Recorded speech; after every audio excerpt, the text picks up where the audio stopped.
Close your eyes for a second and try to remember the happiest day of last month. Take your time.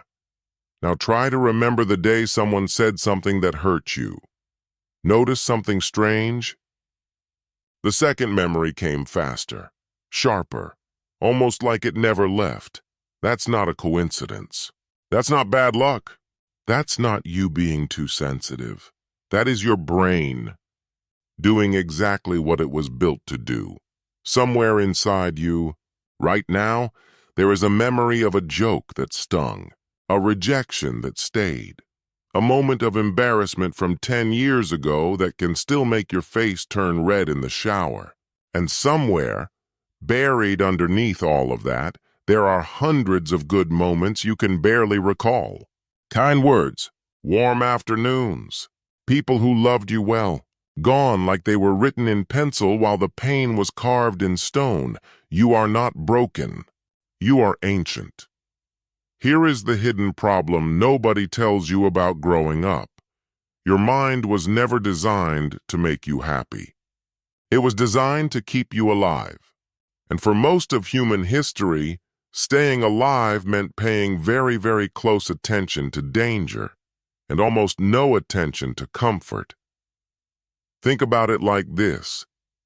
If your ancestor walked past a berry bush 100 times and nothing happened, that was forgettable. But if they walked past a bush once and a snake struck at their ankle, that single moment had to be remembered forever. One mistake with a predator could end a bloodline. One missed sunset never hurt anyone. So evolution made a brutal trade. It said, forget the sunsets. Remember the snakes, and you are still living with that ancient trade today, except the snakes aren't snakes anymore. They're a boss who criticized you in front of your team. A partner who once said, I don't think I love you anymore before taking it back. A parent's disappointed silence at the dinner table. Your brain treats all of it the same way it once treated a predator in the grass, as information that must never be forgotten, just in case it happens again. This is exactly you. And it is exactly me too. Psychologists actually have a name for this. It's called the negativity bias. Our tendency to give more psychological weight to bad experiences than good ones, even when they are equal in size. Researchers Paul Rosen and Edward Roisman described it simply, bad is stronger than good. Not slightly stronger. Consistently, measurably stronger across memory, emotion, and even the words we use to describe our lives. Roy Baumeister and his colleagues went further, gathering decades of research into a paper with a title that says everything, bad is stronger than good. Their conclusion was almost uncomfortable in its honesty, that across nearly every area of psychology, negative events, negative feedback, and negative relationships have a far greater impact on us than positive ones of the same size. Now bring in the brain itself. Deep inside your skull sits a small almond-shaped structure called the amygdala, your emotional alarm system. When something painful or threatening happens, the amygdala doesn't just register it. It floods the moment with adrenaline and cortisol, essentially stamping that memory as urgent. Right next to it sits the hippocampus, the part of your brain responsible for consolidating memories into long-term storage. When the amygdala lights up, it hands the hippocampus a message. This one matters more. File it deeper. That's why you can recite word for word what someone said to you in anger 3 years ago, but you'd struggle to remember what you had for dinner last Tuesday. Your brain isn't malfunctioning. It's obeying orders it was given long before you were born. Let's step into real life for a moment, because this isn't theory. This is Tuesday morning. At work, you give a presentation. 9 people say nothing, 1 person raises an eyebrow and asks a slightly sharp question. You go home that night, and which moment plays on a loop in your head? Not the silence, not the nodding. That one eyebrow, that one question. You reconstruct it 15 different ways in the shower, in bed, in the car, searching for what you should have said instead. In friendship, a close friend forgets your birthday 1 year after remembering it for 5. You don't remember the 5 years of thoughtfulness with the same intensity you remember the 1 year of silence. The forgetting becomes the story. The years of care quietly disappear into the background. In relationships, someone you love says something cruel in the middle of an argument. Words they clearly didn't mean. Words they apologized for within the hour. But somehow, months later, in a completely unrelated conversation, that sentence resurfaces in your mind, uninvited, like it happened 5 minutes ago. In childhood, so much of who we become is shaped not by the 1,000 ordinary days our parents got right, but by the handful of moments they got wrong, a raised voice, a comparison to a sibling, a joke that cut a little too deep. Decades later, in therapy rooms all over the world, adults are still trying to make sense of 5-minute conversations that took place when they were 7 years old. In social situations, you can walk into a room of 20 warm, welcoming faces, and the one blank or distracted expression is the one your mind will replay on the drive home. Not because you're insecure, because your brain is doing its ancient job of scanning for threat, even in a room full of safety. This pattern doesn't just live in dramatic moments.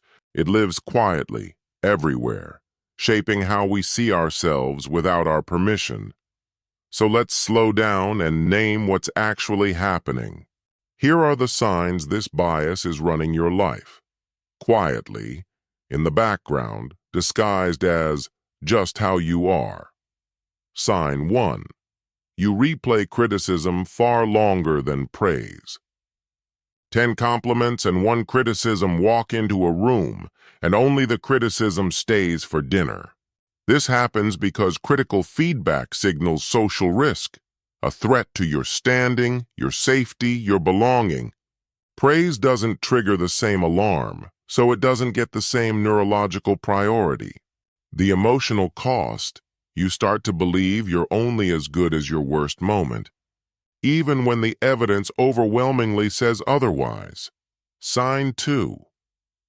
You remember how people hurt you more clearly than how they loved you. This one is especially cruel because it can distort how you view an entire relationship, even a mostly good one. A parent, a friend, a partner. Years of steady care can be quietly overshadowed by a few sharp moments, simply because pain leaves a deeper imprint than comfort. The emotional cost.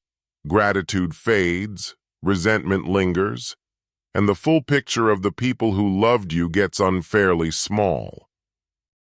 Sign 3, you assume silence means something is wrong. No response to a text. A friend who seems distant. Your mind doesn't default to "they're busy," it defaults to "did I do something wrong?" This is your threat detection system filling in ambiguous gaps with worst-case scenarios, because in ancestral terms, ambiguity itself was once dangerous. The emotional cost. Constant low-grade anxiety in relationships that are, in reality, perfectly fine. Sign 4. One embarrassing moment can shape your entire self-image. A stumble in public speaking. A joke that fell flat. A memory that still makes you cringe at 2 a.m. years later. These moments get stored with such intensity that they start acting like evidence, proof of who you supposedly are, even though they were a single data point in thousands. The emotional cost. An identity quietly built on your worst 5 minutes instead of your best years. Sign 5. You compare your current pain to a past joy, and the pain always wins. Nostalgia often arrives dressed in grief. We don't just miss what was good. We miss it more once it's paired with loss. And loss, as we now know, is remembered with far more force than gain. The emotional cost. a tendency to romanticize the past while discounting the good that is quietly present right now. Sign 6. You forgive people, but you don't forget, even when you want to. You can rationally let something go and still feel your body tense the next time that person raises their voice. That's because forgiveness is a cognitive decision made in the thinking brain. But memory encoded by the amygdala doesn't ask your permission to fade. The emotional cost? Guilt for still feeling it, when in truth, you're just human. Sign 7. You measure your worth by your failures more than your wins. One rejection can undo the confidence built by 10 successes. This is negativity bias operating at the level of identity itself, treating failure as diagnostic information about who you are and treating success as a lucky exception. The emotional cost, chronic self-doubt, even in people who are, by any outside measure, doing remarkably well. Notice how each of these signs isn't a personality flaw. It's the same mechanism wearing different clothes. And once you see the pattern, you can't unsee it in your own life and in the people around you. Here is where the emotional weight of this story deepens. If you've made it this far, some part of you is probably feeling exposed, recognized, maybe even a little sad. Remembering how much good you may have overlooked simply because your brain wasn't built to hold on to it the way it holds on to pain. But here is the turning point, and it matters more than everything before it. This is not a flaw in you. This is not proof that you're too sensitive, too broken, too damaged to feel at peace. This is proof that you survived. Every single ancestor who came before you passed down a brain wired to over-remember danger, because the ones who didn't make it far enough to become ancestors at all. Your negativity bias is, quite literally, an inheritance of survival. What most people misunderstand is this: the goal was never to stop feeling pain more intensely than joy. The goal is to notice the bias in action and gently, consciously correct for it. Psychology doesn't ask you to pretend the bad moments didn't happen. It asks you to stop letting them narrate the entire story by default. So here is what the research actually recommends, and not vague positivity, but specific evidence-based practice. First, intentional savoring. Psychologist Fred Bryant's research on savoring shows that simply pausing to consciously absorb a good moment, staying with it for even 20 extra seconds, noticing details, naming what you feel, strengthens its neural encoding. You are, in effect, manually doing what your amygdala does automatically for pain. You're telling your brain, this one matters too. Second, the 3-to-1 practice. Because negative experiences are remembered more intensely, some memory researchers suggest deliberately recalling 3 positive moments for every 1 negative memory that surfaces uninvited.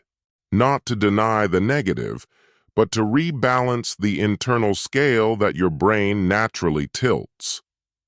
Third, reframe criticism as data, not identity. When feedback stings, ask one specific question: is this about what I did or who I am? Cognitive behavioral research consistently shows that separating behavior from identity reduces the emotional half-life of criticism dramatically. Fourth, write it down before it calcifies. Journaling a painful memory within 24 hours in plain language has been shown in expressive writing research to reduce its long-term emotional intensity. You're giving the hippocampus a chance to file it as processed rather than urgent and unresolved. Fifth, practice gratitude as a discipline, not a mood. Gratitude research by psychologists like Robert Emmons shows that regularly writing down specific positive moments, not vague ones, physically shifts what your brain treats as salient over time. You are quite literally retraining what gets remembered. None of these erase your pain. They simply stop your pain from being the only thing that gets to speak. So here is the truth to carry with you.